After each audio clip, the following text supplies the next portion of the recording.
Magandang araw sa ating lahat.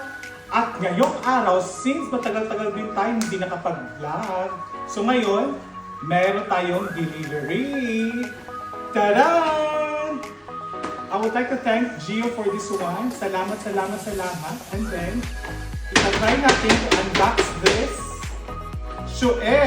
Shoes from Adidas. This is it! So this is my first time to have Adidas shoes for running. Since nag-start ako for running, this is my first Adidas because usually, ang ginagamit ko for running is yung aking Asics and also my favorite shoes na Brooks, which is good for running talaga siya.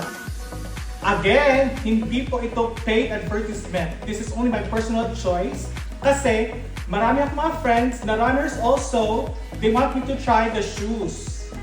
And finally, mag-unboxing tayo today.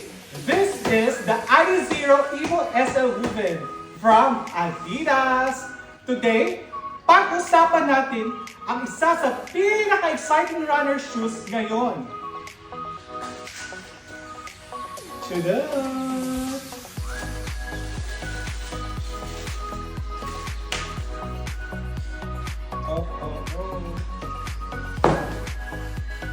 Super light.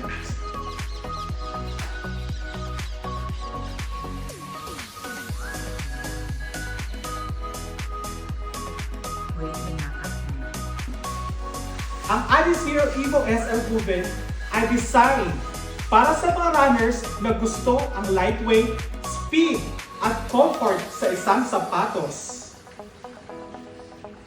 It's perfect balance between the performance and everyday wear.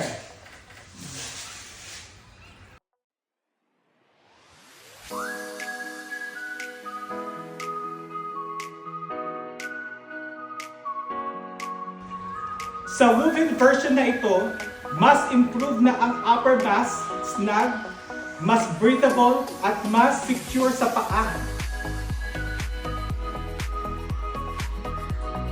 Unang mapapansin mo dito ay yung woven upper. Mas flexible siya, mas magaan, at presko para sa paa. Mas secure ang fit ng iyong mga paa.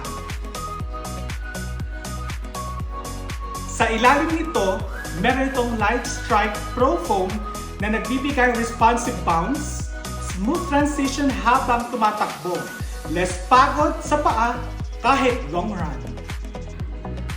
Perfect siya for daily runs, tempo runs, workout training, at long walks. At dahil lightweight siya, so hindi ka madaling mapagod kahit matagal gamitin. And now, let's try it on!